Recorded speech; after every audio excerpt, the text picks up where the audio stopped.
Assalamualaikum warahmatullahi wabarakatuh. Halo, perkenalkan, nama saya Tiara Azmi dengan NIM P01720326039. Saya dari Prodi STR Keperawatan Reguler Poltekkes Kemenkes Bengkulu. Kali ini, saya akan menjelaskan dasar-dasar anatomi dan fisiologi. Yang pertama ada anatomi. Anatomi berasal dari bahasa Latin, yaitu ana, yang berarti bagian atau yang misalkan. Sedangkan tomi itu iris atau potongan. Jadi dapat kita simpulkan, anatomi adalah ilmu yang mempelajari bentuk dan susunan tubuh baik secara keseluruhan maupun bagian-bagian, serta hubungan alat tubuh yang satu dengan yang lainnya. Yang kedua ada fisiologi. Fisiologi berasal dari bahasa Latin yaitu visi yang berarti alam atau cara kerja, sedangkan logos yaitu ilmu pengetahuan. Nah, dapat disimpulkan fisiologi adalah ilmu yang mempelajari faal atau pekerjaan dari tiap-tiap jaringan tubuh atau bagian dari alat tubuh dan sebagainya. Fisiologi mempelajari fungsi atau kerja tubuh manusia dalam keadaan normal. Maka, dapat disimpulkan, anatomi dan fisiologi adalah ilmu pengetahuan yang mempelajari tentang susunan atau potongan tubuh dan bagaimana alat tubuh tersebut bekerja. Selanjutnya, ada posisi anatomi.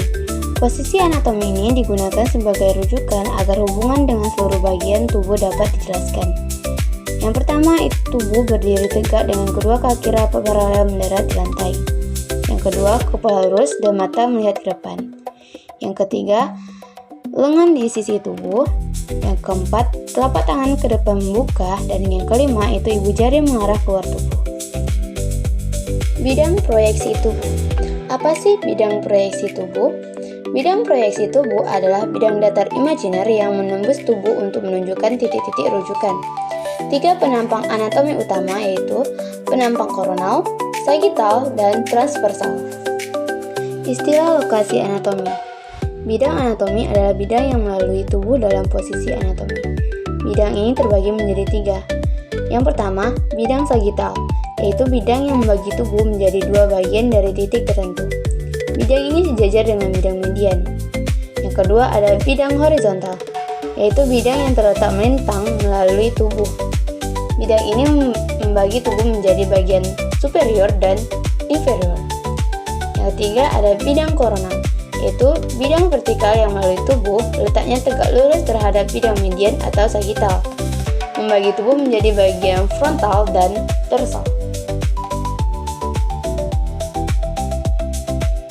Bidang proyeksi tubuh itu ada 3. Yang pertama, bidang sagital, yaitu membagi bagian tubuh menjadi bagian kanan dan kiri. Nah, di bidang sagital ini dibagi juga menjadi 2, yaitu mid sagital, yaitu membagi bagian tubuh menjadi 2 bagian kanan dan kiri yang sama besar. Sedangkan parasagital yaitu membagi bagian tubuh menjadi 2 bagian kanan dan kiri yang tidak sama besar. Nah, dari potongan sagital kita mengenal adanya kanan dan kiri. Selanjutnya, bidang frontal atau koronal, itu membagi bagian tubuh menjadi bagian depan dan belakang. Dari koronal kita mendapatkan istilah anterior dan posterior. Yang ketiga ada bidang transversal atau horizontal, yaitu membagi bagian tubuh menjadi bagian atas dan bawah. Dari potongan transversal kita mengenal istilah superior dan inferior. Tubuh manusia dibagi menjadi regio dan area lokal spesifik yang dapat diidentifikasi pada permukaan tubuh. Terdapat 2 bagian, yaitu kepala. Nah, dari kepala ini ada wajah dan tengkorak, leher, batang tubuh. Dari batang tubuh ada toraks dan abdomen. Nah, yang kedua itu ada bagian apendikuler, yaitu ekstremitas superior dan ekstremitas inferior. Nah, kalau tampak dari samping atau lateral itu ada bagian kepala yang berisi frontalis, parietalis, occipitalis. Sedangkan leher ada cervicalis anterior, sternocleidomastoidea, cervicalis lateralis, dan cervicalis femoralis. Tubuh tampak ventral itu ada toraks yang berisi regio mammaria, regio sternalis, pectoralis, axillaris, scapularis, vertebralis. ada umbilisalis, epigastrika, hypogastrika, hypochondriaca, abdominalis lateralis, inguinalis. Tubuh tanpa dorsal ada vertebralis, scapularis, infracapularis, lumbalis, scaralis, glutealis, analis. Tanpa depan atau ventral, yaitu ada bagian ekstremitas superior, deltoid, lengan atas, siku, lengan bawah, menus, dan sedangkan ekstremitas inferior ada femoris, genus, cruris, dan pedis. Kalau tanpa belakang atau dorsal, itu ada ekstremitas superior yang berisi deltoid, lengan atas, siku, lengan bawah, menus, sedangkan ekstremitas inferior ada paha, lutut, tungkai, kaki, dan plain. Daerah pada abdomen. Abdomen dapat dibagi menjadi 4 kuadran dan 9 regio. Pembagian ini berguna sebagai referensi untuk menentukan lokasi organ dan menjelaskan lokasi rasa sakit dan adanya tumor. Yang pertama ada 4 kuadran pada abdomen, yaitu kuadran kanan atas, kuadran kiri atas, kuadran kanan bawah, dan kuadran kiri bawah. Yang kedua ada 9 regio pada abdominipelvis, yaitu ada hypochondrium kanan kiri, epigastrium lumbar kanan kiri, umbilical, hypogastrium, inguinalis. Selanjutnya ada posisi relatif dan arah. Terminologi ini digunakan untuk menjelaskan lokasi dari satu bagian terhadap bagian lain, dan juga digunakan midline atau garis tengah sebagai patokan. Posisi relatif dan arah ada anterior atau ventral, yaitu menuju ke arah depan, posterior atau dorsal, yaitu menuju ke arah belakang, superior atau cephalic atau cranial atau rostral, itu bagian ini berada di atas bagian lain atau menuju ke arah kepala. Sedangkan inferior atau cauda, yaitu bagian ini berada di bawah bagian lain atau menuju ke arah kaki. Visceral, yaitu terletak di bagian dalam tubuh.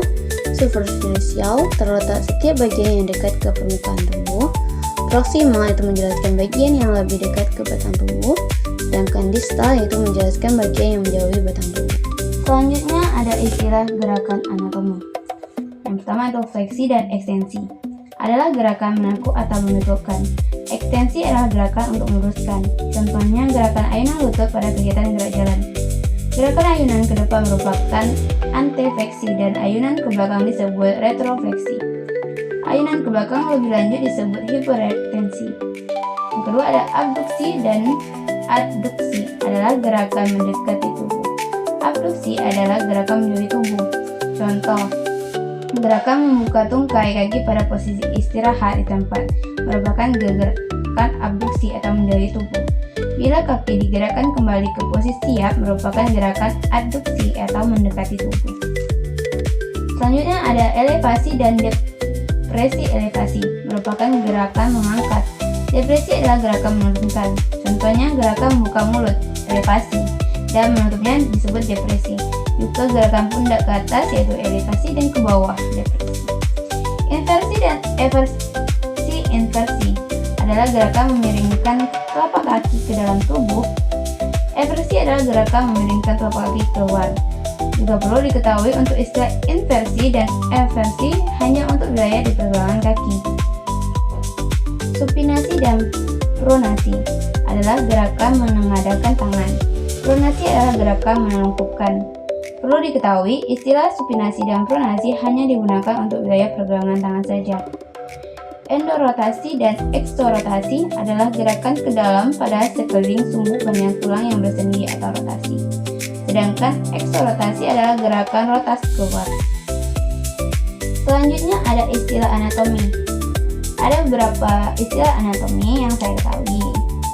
Yang pertama ada superior, yaitu bagian atas, inferior bagian bawah, anterior bagian depan, posterior itu bagian belakang, internal itu bagian dalam, eksternal itu bagian luar, dextra bagian kanan, sinistra bagian kiri, lateral itu bagian samping, medial bagian tengah, sentral bagian pusat, peripheral bagian tepi, profunda dalam, superficial itu dangkal, ascendens itu bagian naik, descendens itu bagian turun, cranial bagian kepala, cauda bagian ekor, ventral itu bagian depan ruas tulang belakang, sedangkan dorsal itu bagian belakang ruas tulang belakang, visceral selaput bagian dalam.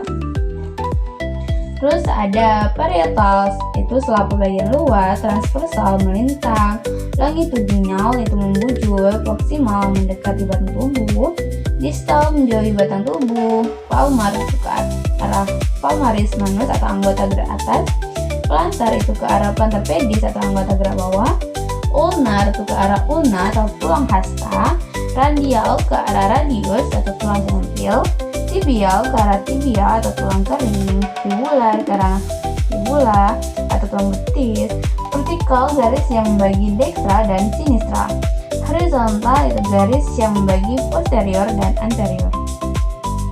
Selanjutnya ada arah gerakan. Ada flexio atau membengkokkan, extensio meluruskan kembali sendi, abduksio gerakan menjauhi badan, rotasio gerakan memutar sendi, circumduksio itu gerak sirkuler atau pergerakan gabungan fleksi, ekstensi, abduksi, dan adduksi. Selanjutnya ada struktur tubuh manusia. Yang pertama itu sel. Sel itu bagian terkecil dari makhluk hidup. Yang kedua ada jaringan, yaitu sekumpulan sel yang serupa bentuknya, besarnya dan serupa pekerjaannya yang terikat menjadi satu. Yang ketiga ada organ. Organ itu sekumpulan bermacam-macam jaringan yang menjadi satu dan mempunyai fungsi khusus. Sekian adalah pengenalan dasar-dasar anatomi dan fisiologi dari saya. Mohon maaf bila saya ada salah kata atau salah penyebutan nama ilmiah. Saya ucapkan terima kasih dan wassalamualaikum warahmatullahi wabarakatuh.